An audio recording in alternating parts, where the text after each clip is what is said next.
이번 시간에는 사회복지 실천 이론의 발전에 대해서 다룰 예정인데요. 우리가 앞선 시간들에서 사회복지의 전반적인 내용들, 제도와 행정을 포함해서 사회복지의 역사를 이제 살펴봤다면 이번 시간의 초점은 사회복지 실천에 초점을 맞춘 역사, 발전 과정을 다룰 예정입니다. 자, 앞에서 한번 다루었던 내용이기도 합니다만 유급사회복지사의 등장입니다.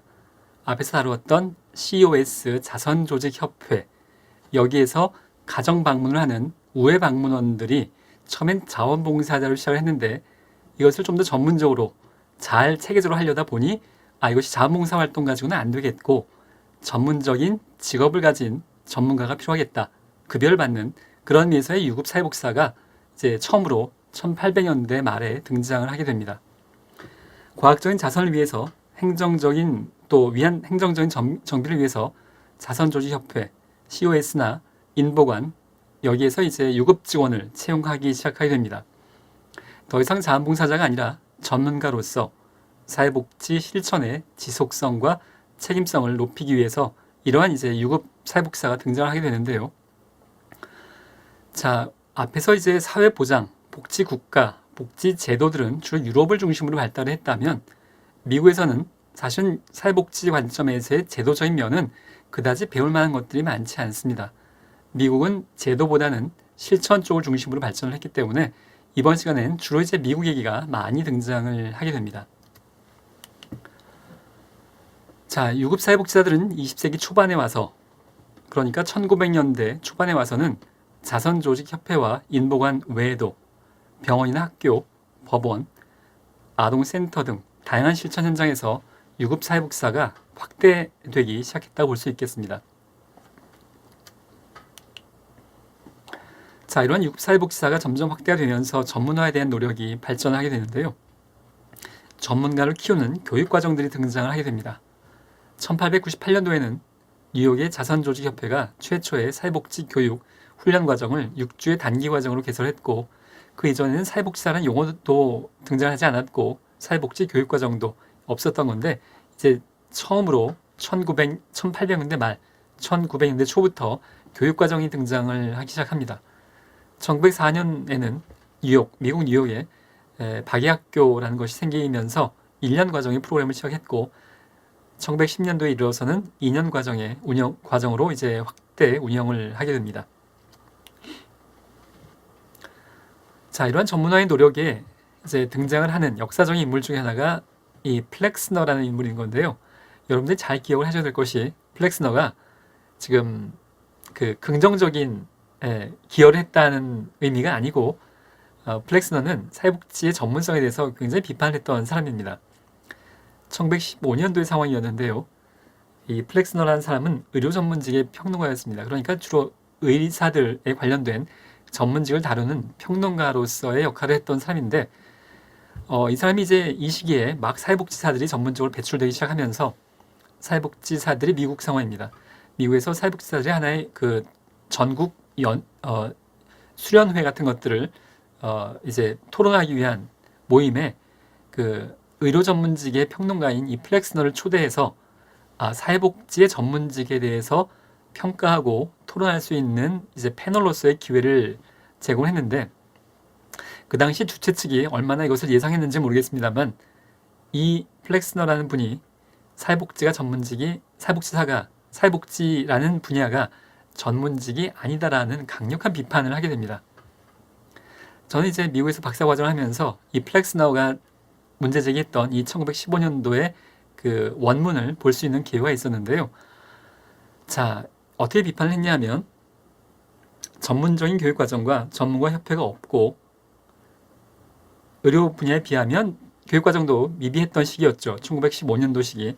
사회복지사의 업무 성격이 자원을 매개하는 매개자의 역할에 불과하므로 전문가가 될 수 없음을 지적을 하고 있는데요. 자, 일단 넓은 의미에서 이 플렉스너가 등장하는 이유를 살펴보면 이 플렉스너의 비판이 칭찬이 아닌 비판이 자극제가 돼서 사회복지가 우리도 전문성을 추구해야 되겠다라는 하나의 촉발하는 그런 계기로 작용을 하게 됩니다. 이 플렉스너가 사회복지를 칭찬하는 것이 아니었고 비판했는데 이 비판을 극복해야 되겠다라는 관점으로 사회복지가 전문가의 그 관점을 이제 구체적으로 노력하기 시작했던 계기가 되는 상황이었던 거죠. 자, 지금 우리는 전문적 교육과정도 가지고 있고 전문가 협회도 가지고 있습니다. 그런데 이 업무 성격에 관련된 내용은 1915년도면 뭐 100년보다 약간 더 이전 얘기인데요. 여전히 지금도 100년 후인 지금도 이 플렉스너의 비판은 우리가 나름대로 되새겨 볼 필요가 있는 대목이라고 생각합니다. 사회복지사의 업무 성격이 자원을 매개하는 매개자 역할에 불과하므로 본인 스스로가 전문가로서 어떤 구체적인 역할을 하는 것이 아니라 단순하게 어떤 자원을 매개해 준다는 얘기는, 즉 후원자 발굴해서 클라이언트에게 후원금 연결해주고, 클라이언트가 교육이 필요하다고 하면 교육과정을 연결해주고, 상담이 필요하다고 하면 전문 상담관을 연결해주고, 본인 스스로는 구체적인 역할을 하지 않고 필요한 자원을 연결하고 매개해주는 역할만 한다면 100년 전의 플렉스너의 비판이 지금도 일정 정도는 유효하다고 생각을 하는 측면이 있습니다. 자, 이런 플렉스너의 비판은 사회복지계가 통일된 전문직에 대한 추구, 개념적인 틀과 고유한 방법의 추구, 다른 분야와 차별되는 과학적인 이론의 추구, 조사에 대한 과학적인 기반을 추구하는 등 전문성을 향한 다양한 노력을 하게 만드는 하나의 계기로서 기여하게 됩니다. 자, 비판에서 기여한 것이 아니고, 그러니까 플렉스너가 처음부터 칭찬을 했던 것이 아니고, 플렉스너는 비판을 했는데 그 비판이 하나의 그 발전의 계기로 작용을 했다, 이렇게 보시면 되겠습니다. 자, 이러한 그 노력을 통해서 1919년도에 이르러서 정규 교육과정으로서 사회복지 학교가 17개 미국에 이제 개설되기 시작합니다. 그리고 1917년도에는 그 메리 리치몬드, 역시 여러분들이 기억하셔야 될 만한 인물인데요. 메리 리치몬드가 필라델피아 자선조직협회에서 근무를 하게 되는데요. 이분이 이제 수십 년간의 경험을 통해서 최초의 사회복지 실천에 관련된 전문 서적이라고 할 수 있는 사회진단, Social Diagnosis라는 책을 출간하게 됩니다. 이 사회진단이라는 책은 그 심리사회 모델의 바탕이 된 그런 책이라고 할 수 있겠고, 여러분들이 이제 실천 기술론, 사회복지 실천 기술론 과목에서 좀 더 깊게 다루게 될 내용입니다. 자, 메리 리치몬드의 이러한 책의 사회진단이라는 책이 담고 있는 내용은 어떤 거냐 하면, 사회복지사가 클라이언트에게 개입하는 방법과 기술에 중점을 두고 있고 사회복지 실천의 과정을 이론화한 책이라고 볼 수 있겠는데요. 좀 더 구체적으로 정보를 수집하고 그 정보를 바탕으로 문제를 서술하고 진단하고 무엇이 문제인가를 진단하고 거기에 따른 예후, 어떻게 하면 개선될 수 있겠는가, 또 클라이언트를 변화시키기 위해서 어떠한 개입이 필요한가, 이런 것들을 이렇게 단계별로 구분해서 서술한 것에 이제 의미가 있다고 할 수 있겠습니다. 자, 물론 시대적 배경을 고려하셔야 되겠습니다. 이것이 이제 현대적인 사회복지에선 사실 너무나 당연해서 별로 특별할 것도 없겠습니다만 1900년대 초반에 이제 이런 것들을 단계화하고 구체화함으로써 사회복지 전문화의 그 노력의 출발점으로 작용을 하고 있다는 것에 대해서 그 역사적인 의미를 둘 수 있겠습니다. 자, 이러한 메리 리치몬드의 노력은 심리사회 모델의 기반이 됐고 현재도 사례관리에서 근본적인 틀은 여전히 응용해서 활용이 된다고 할 수 있겠습니다. 자, 이 메리 리치몬드가 지금 이 책에서 담고 있는 중요한 맥락 중에 하나는 그 자선조직협회에서 우회방문원, 가정방문하면서 그 빈곤자들을 돕기 위해 했던 거였는데, 빈곤의 원인이 개인의 나태뿐만이 아니라 사회적 상황이 많이 작용을 하고 있고, 그 빈곤의 원인이 어떻게 작용을 하냐 하면, 빈곤 가정이 100가구 있다면 또는 1000가구 있다면 그것이 동일하게 작용하고 있는 것이 아니라 각각 개별화된 다른 상황으로 작용을 하더라 라는 것에 관련된 내용을 이제 사회진단에서 서술하고 있습니다. 현대적인 의미의 사회복지 실천 과정에서 굉장히 중요한 원칙 중에 하나인 개별화, 모든 클라이언트는 동일하지 않다, 장애인이면 반드시 1번 서비스 어떤 것, 2번 서비스 어떤 것, 이런 메뉴를 갖고 있는 것이 아니라 장애인 복지의 대상자인 클라이언트는 각각 고유하게 다른 존재이고 각각 다른 만큼의 다른 서비스, 개별적인 서비스를 필요로 하게 됩니다. 자, 그런 것의 아이디어를 서술하기 시작했던 것이 메리 리치몬드의 사회진단이라고 할 수 있겠습니다. 즉, 개인의 내용뿐만이 아니라 사회 환경, 그리고 그 사회 환경과 개인이 상호작용하는 것이 개개인마다 굉장히 독특하고 다르기 때문에 다르게 사회복지가 개입해야 된다라는 내용입니다. 자, 당시에는 이제 의료 모델이 광범위하게 퍼져 있던 상황이었고, 즉 개인에게 초점 맞춘 겁니다. 앞에서 제가 이 의료 모델에 대해서도 말씀을 드렸던 적이 있는데요. 사회적 관점에 정반대되는 대척점에 있는 개념이라고 보시면 되겠습니다. 우리가 어떤 질병이 생겼을 때 그것은 그 개인의 신체적인 어떤 문제, 사회적인 요인보다는 주로 개인이 어디가 아파서, 그것이 이제 의료 모델이기 때문에 빈곤이든 또 사회 부정이든 사회적 갈등이든 또 학교 부정이든 이런 문제들이 그 개인의 심리 어딘가에 문제가 있기 때문에 그것을 개인을 고쳐내야 된다라는 것이 이제 의료 모델인 셈입니다. 개인에게 초점 맞추고 있죠. 환경에는 거의 관심을 두고 있지 않습니다. 그 당시에는 의료 모델이 광범위하게 퍼져 있던 사회적 상황이었는데, 이것을 반영해서 여전히 메리 리치몬드는 진단이나 예후 같은 병원의 의사가 쓰고 있는 용어 같은 그 용어들을 사용하고 있는 셈입니다. 그러나 이제 그 메리 리치몬드가 사회적 환경의 중요성을 강조하기 시작했다는 면에서는 역사적인 의미가 있는데요. 시대적 상황에 완전히 벗어날 수는 없기 때문에 여전히 그 초점은 개인과 의료 모델에 있었다라고 보실 수 있겠습니다. 사회적인 병리를 환경에 대한 개입을 통해서 개인을 변화시킴으로써 개선시킬 수 있다는 환경 속의 인간, 영어로 이제 persons in environment 또는 environment 대신에 situation 이라는 단어를 쓰기도 하는데요. 자, 이런 관점을 제시했고 여타의 의료 전문직과 구분되는 사회복지 정체성을 보여주기 시작합니다. 자, 다시 한번 정리하자면 이 1917년도의 상황입니다. 여전히 초점은 의료 모델, 개인에게 책임이 있다. 여기에 두어져 있습니다만 개인에게만 있는 것 같지는 않다라는 관점을 이제 서서히 메리 리치몬드가 적용을 하기 시작했다는데 의미가 있는데요. 여타의 의료 전문직과 구분되는, 자, 우리는 개인의 문제를 해결함에 있어서 환경에게도 개입해야 된다는 관점인 건데, 이것이 이제 다른 전문직, 예를 들자면 정신과 의사나 임상심리사들은 지금도 지역사회에 직접적으로 개입하지는 않습니다. 정신과 의사가 지역사회에 나와서 어떤 조직을 한다거나 그런 활동들을 하지는 않죠.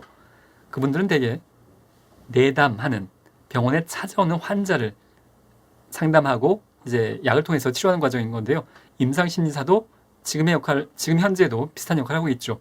대개 찾아오는 사람을 상담하게 되는데요. 사회복지사는 환경에 대한 영향과 환경에 대한 개입을 강조하기 시작하면서 지금 개인 문제만이 아니라 가족과 집단과 조직과 지역사회, 사회제도의 문제이니 사회복지사가 개인을 고치는 것뿐만이 아니라 개인을 변화시키는 것뿐만이 아니라 그런 환경들도 같이 고쳐야 되겠다, 변화시켜내겠다는 관점을 갖고 다른 전문직과의 차별성을 갖기 시작한 출발점이라고 할 수 있습니다. 자, 사회복지 실천 이론의 발전에서 그 1920년대 프로이트의 정신분석 이론의 영향을 빼놓고는 이야기할 수가 없을 텐데요. 3대 방법론의 발전에 있어서 1910년대, 20년대 그리고 20세기 중반까지 1950년대 즈음까지 이 프로이트의 정신분석 이론에 있어서의 정신분석 이론의 영향력은 그야말로 막대해서 이걸 빼놓고는 도저히 이야기할 수 없는 상황입니다. 그래서 여러분들이 이제 프로이트 이론을, 정신분석 이론을 다른 과목 이제 앞으로 여러분들이 하게 될 인간 행동과 사회 환경, 사회복지 실천론 또는 사회복지 실천 기술론 이런 과목들을 통해서 보다 더 깊게 이제 앞으로 하게 될 겁니다. 자, 프로이트는 정신과 의사였었는데요. 정신의학계뿐만이 아니라 학문적 경계를 넘어서서 사회과학 및 인문과학 전반에 걸쳐서 아주 강력한 그 인류의 지성사에 영향을 미치고 있습니다. 사회복지 실천도 이러한 영향을 받게 되었고, 시대적 배경에 의해서 당시 전문성과 과학적인 속성을 갈망했던 사회복지 실천가들에게는 플렉스너의 비판, 사회복지가 전문적인 활동이 아니다 라는 비판을 극복하기 위해서 노력을 했던 실천가들의 입장에선 이 프로이트의 정신분석 이론이 사회복지계를 전문화시킬 수 있는 매우 유용하고 매력적인 새로운 접근 방법, 그 당시에는 이제 새로운 접근 방법이었던 건데요. 자, 그래서 이 당시에 1920년대 전후부터 사회복지계는 프로이트의 정신분석 이론을 아주 강력하게 받아들여서 실천의 토대로 삼게 됩니다. 당시 사회복지사들은 정신분석 이론과 치료 기법을 잘 아는 것을 사회복지사로서의 전문성과 동일시했고, 결과적으로 사회복지사가 정신과 의사와 뭐가 다르냐라는 또 비판을 받게 됩니다. 마찬가지 맥락에서 사회복지사가 작은 정신과 의사, 마치 정신과 의사처럼 환자가 개입하는 것처럼 클라이언트를 돕기 위해서 개입한다라는 사실 칭찬이라기보다는 오명을 받기도 했다고 볼 수 있겠습니다.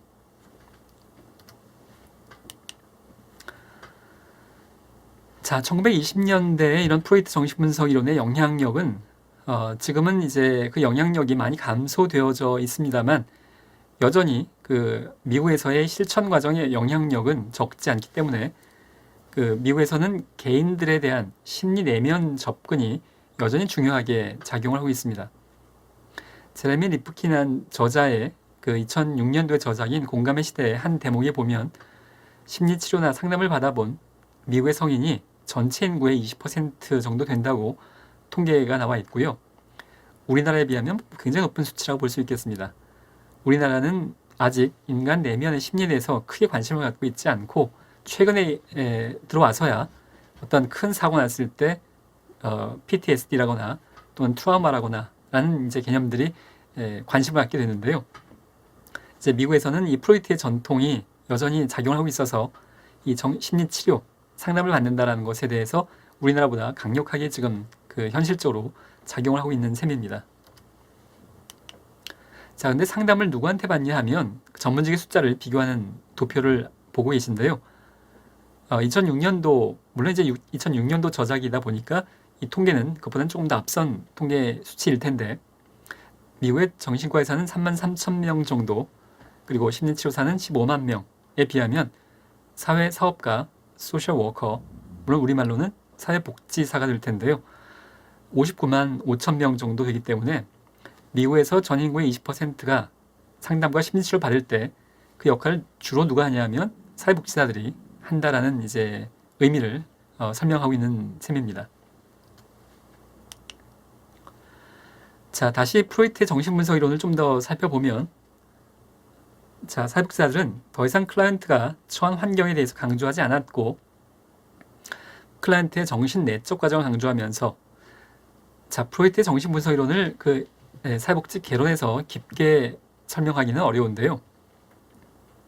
인간의 행동은 자신의 의식뿐만이 아니라 여러분들이 지금 느끼고 있는 여러분의 대뇌 피질에서 작용하고 있는 그런 정신적인 부분뿐만이 아니라 자기 자신도 모르는 어떤 무의식적인 영역이 내 행동과 감정에 그리고 클라이언트의 문제에 대해서 결정적인 영향을 미친다라는 관점을 갖고 있습니다.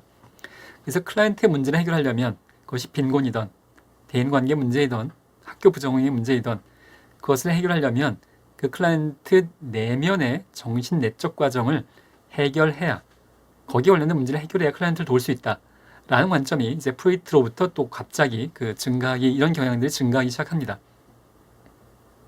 클라이언트가 자신이 처한 환경을 수용하고 현 상황에 적응하도록 원조하는 데 초점을 두고 있습니다. 자, 이런 시대적 흐름을 통해서 개별 사회 사업이 발전했고, 그러니까 개별 사회 사업이라고 하는 것은 클라이언트 한 명에 초점을 두고 있는 겁니다. 왜냐하면 클라이언트 한 명의 심리 내면이 중요하기 때문입니다. 결과적으로 의료사회사업, 학교사회사업, 정신의료사회사업, 가족사회사업 이런 분야에 있어서 이 개별 사회사업이 대표적인 임상 사회복지 실천의 분야로서 급속하게 성장을 하게 됩니다. 1930년대 이후에는 집단사회사업이 효과적인, 전문적인 사회복지 실천의 방법론으로 인식되기 시작하는데요. 자, 지금 다루고 있는 제목이 3대 방법론인데요. 클라이언트 한 명을 돕는 개별 사회사업이 그 하나이고, 두 번째는 클라이언트 한 명이 아닌 클라이언트 여러 명을 집단으로 모인 상태에서 돕는 집단 사회 사업이 그 두 번째에 해당합니다. 자, 한 명의 사회복지사가 한 명의 클라이언트를 1대1로 개입하는 것, 그것이 개별 사회 사업이라면 클라이언트 여러 명이 모인 상태에서 개입했을 때 우리가 집단 역동성이라는 단어를 쓰게 되는데요. 혼자인 클라이언트를 도울 때보다 집단으로 여러 명에게 한꺼번에 개입하면 그 집단 자체가 뭔가 치료적인 효과를 발생시켰다는 의미입니다. 자, 여러분 기억하실지 모르겠는데요. 제가 맨 처음 시간에 인간은 사회적 존재라는 것에 대해서 상당한 시간을 제가 할애해서 설명을 했던 적이 있습니다. 인간은 타인들로부터 인정받고 집단에 소속되고 또 다른 사람들과 감정을 공유하고 공감하고 하는 경험이 우리의 본성에 해당한다고 생각을 하는데요. 그것이 집단을 통해서 훨씬 더 효과적으로 사회복지사 한 명과의 관계도 물론 포함됩니다만 다른 클라이언트와 여러 명에서 소속이 돼서 그들과 감정을 교류하면서 그들로부터 인정받을 때 치료적인 효과가 훨씬 더 강하게 발생할 수 있겠다라는 아이디어가 집단 사회사업의 의미이고 그것이 이제 1930년대 이후부터 발전하기 시작합니다. 결과적으로 1946년도에 미국의 사회복지사 협회 회의에서 공식적인 사회복지 실천 기술로서 인정을 하게 됩니다. 1930년대 미국은 경제공황으로 인해서 빈곤이라는 사회 문제가 최고조에 달한 시기였는데요. 자, 그러면서 이것이 개인의 문제뿐만이 아니라 사회의 문제다라는 것의 인식이 확산이 되었고 사회복지계에서도 다시 사회개혁과 환경에 대한 개입의 필요성이 대두되기 시작합니다.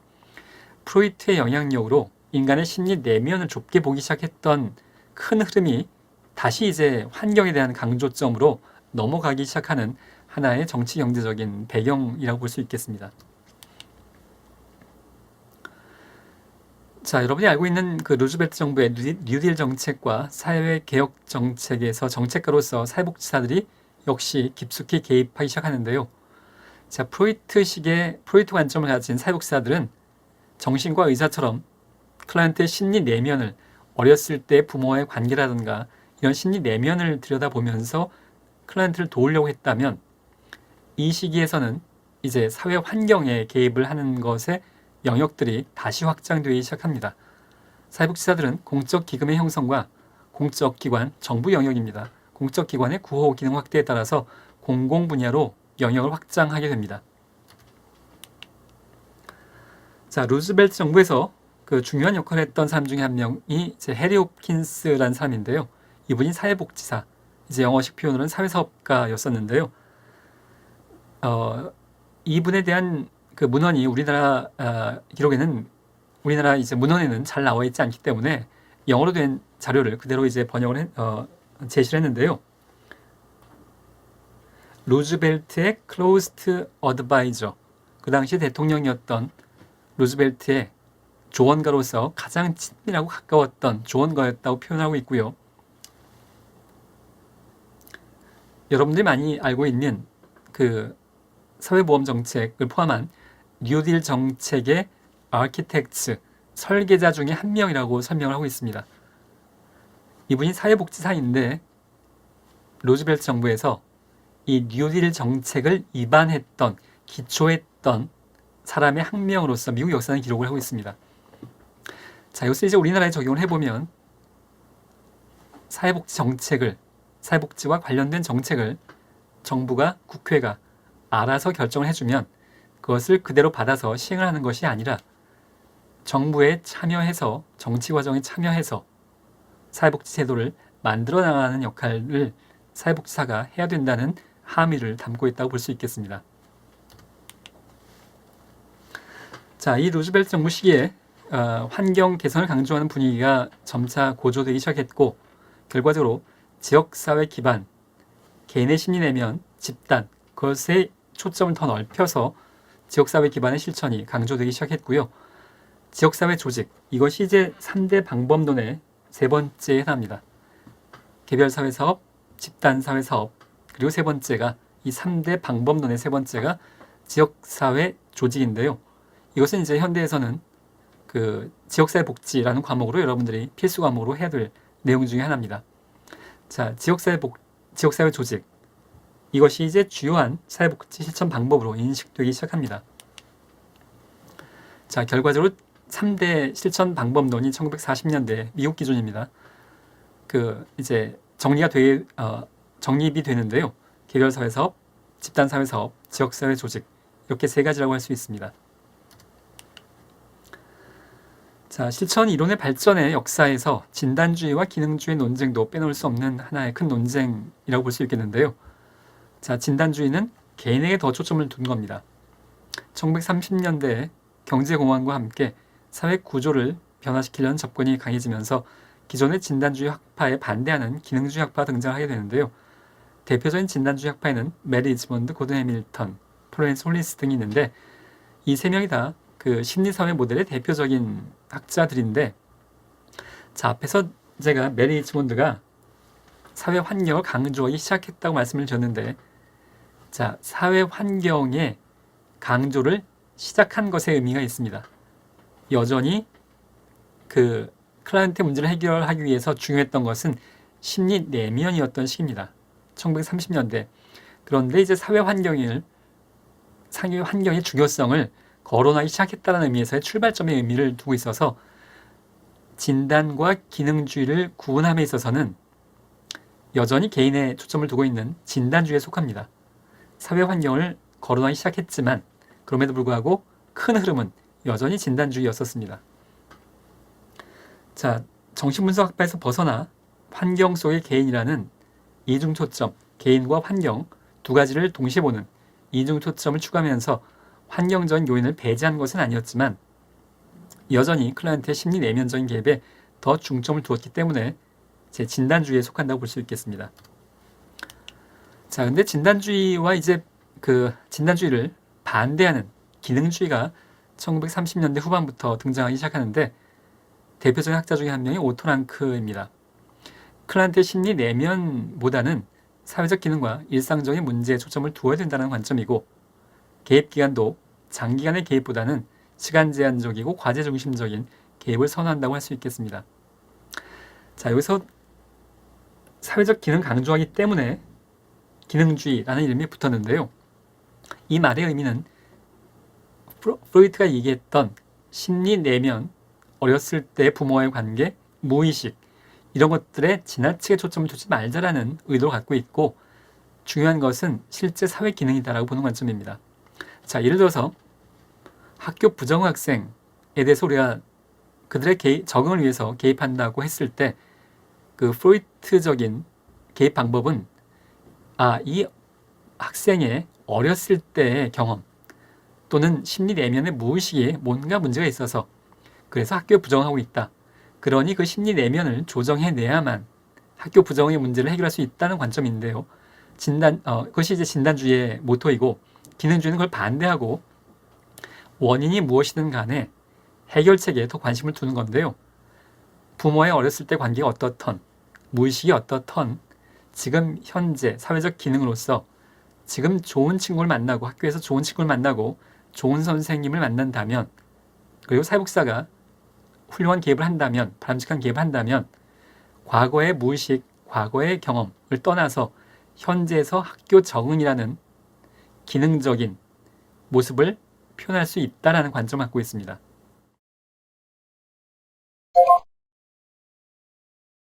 이번 시간의 제목은 통합방법론입니다. 지금 여전히 지난 시간에 이어서 실천에 초점을 둔 사회복지의 역사를 다루고 있는 셈인데요. 자, 과거의 전통적인 이 시기 이전에 전통적인 방법론이었던 개별사회사업, 집단사회사업, 지역사회 조직, 이 세 가지의 방법론에 대해서 또 하나의 비판점이 제기가 되면서 이 통합적인 접근이 필요하다는 주장이 제기가 되기 시작합니다. 자, 이것은 개인과 집단, 지역사회, 전통적인 3대 방법론에 해당하는 각각의 개념들입니다. 이 세 가지 대상으로 개입해서 실천함에 있어서 각각의 분리된 방법이 아니라 공통된 원리나 개념을 기반해서 실천 방법을 통합하는 것이 필요하다는 관점입니다.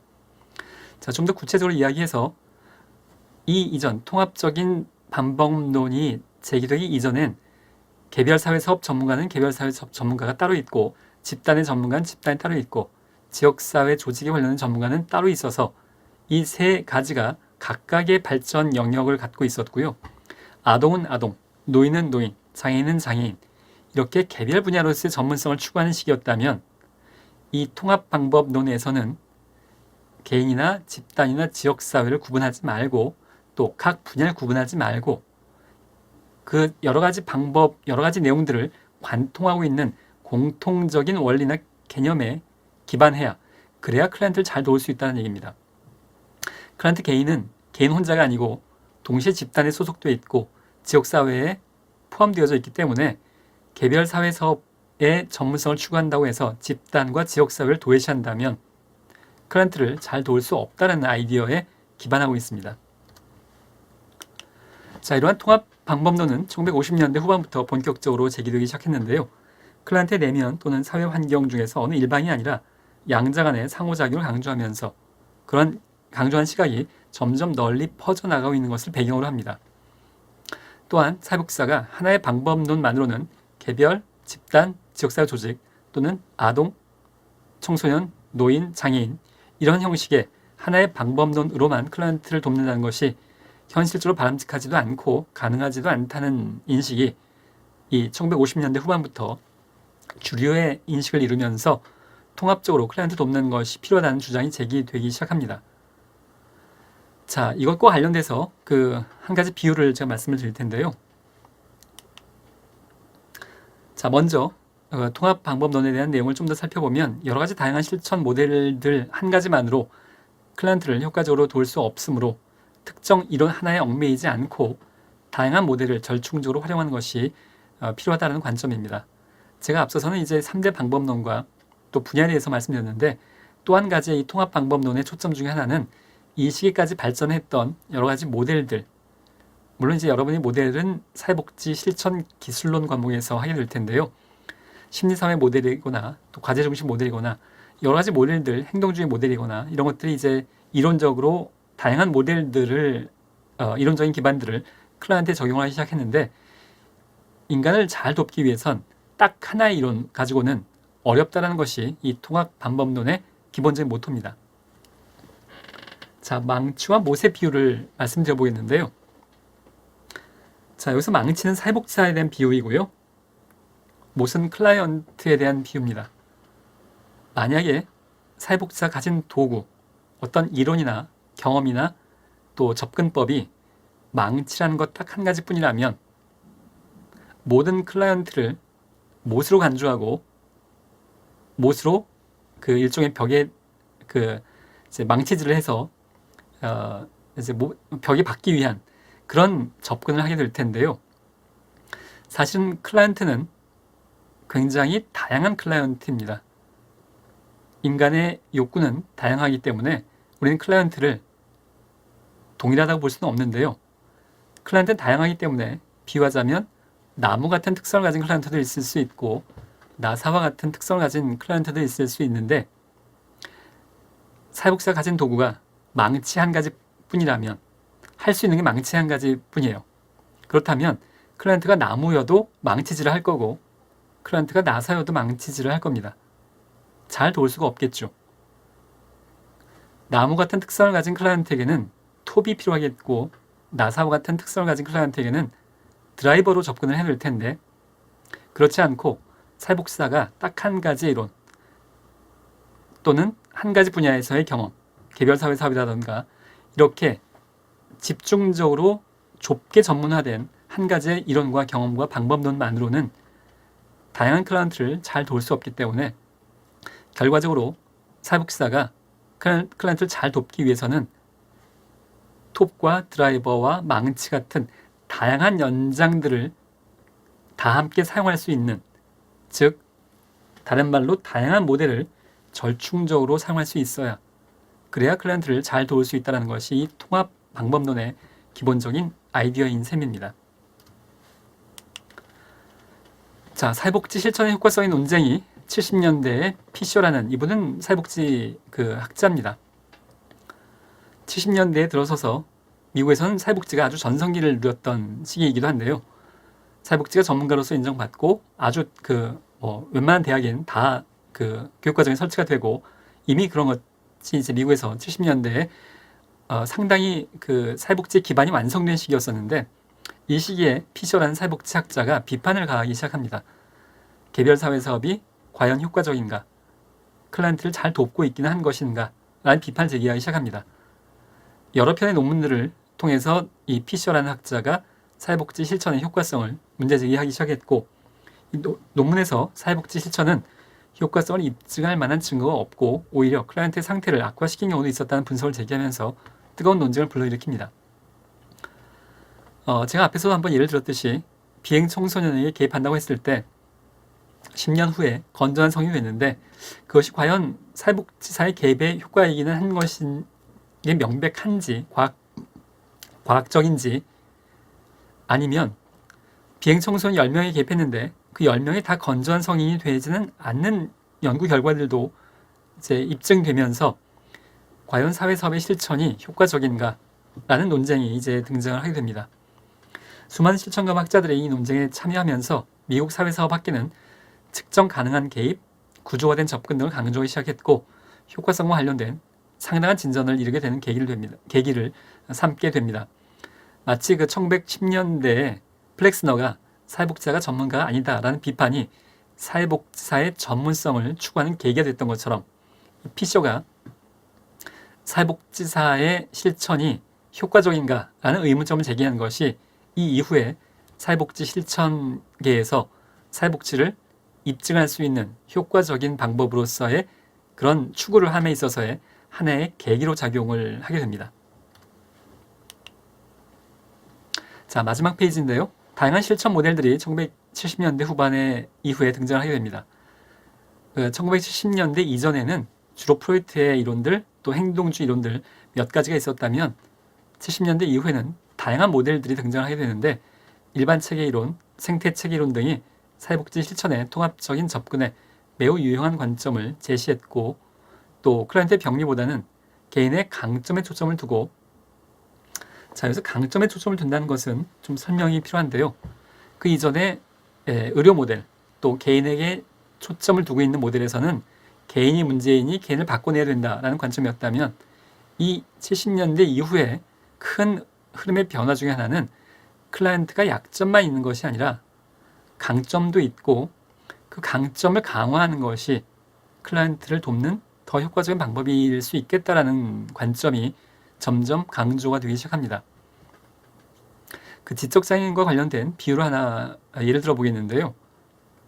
지적장애인도 지적 기능과 일상생활 기능이 발전을 합니다. 다만 이제 그 속도가 굉장히 느리기 때문에 그 보통의 일반 아동들은 쉽게 배우는 것들을 굉장히 다양한 어린아이들이 굉장한 다양한 일상생활들을 빠르게 습득하게 되죠. 신발끈을 묶는다거나 단추를 채운다거나 근데 이제 지적장애인들 경우에는 단추 채우는 것 하나에 6개월, 1년 예를 들어서입니다. 또 신발끈 묶는 거에 6개월, 1년 이렇게 해서 평생을 약점을 보완하기 위해서 평생을 시간을 보낸다면 과연 그것이 그 클라이언트 입장에서 바람직한 삶의 모습인가라는 이제 의문점이 제기가 되기 시작했고 결과적으로 약점을 보완하는 것도 중요할 수 있지만 현재 강점을 살리는 것도 더 강화하는 것도 중요할 수 있다고 보는 관점입니다. 신발끈을 묶는 거에 6개월, 1년 소비하지 말고 또 옷 단추 채우는 거에 6개월, 1년 소비하지 말고 그 시기에 본인이 즐거워하고 잘할 수 있는 이 어떤 클라이언트가 지적장애인이 노래를 잘한다면 또 즐거워한다면 그 노래를 더 잘할 수 있도록 그렇게 개입하는 것이 이 클라이언트의 삶의 질을 위해서 바람직하다고 보는 관점이고 그것이 강점에 초점을 둔다라는 의미입니다. 자, 클라이언트 상황에 맞는 역할 및 개입 전략의 다양성을 중시하는 경향이 이 1970년대 이후에 두드러지게 되었고요. 과제 중심 모델, 역량 강화 이론, 사례 관리 모델 등이 다양한 접근들이 70년대 이후에 시도가 되는데 자, 이 내용들은 사회복지 실천론 그리고 사회복지 실천 기술론 과목에서 여러분들은 더 자세하게 다룰 기회가 있을 예정입니다.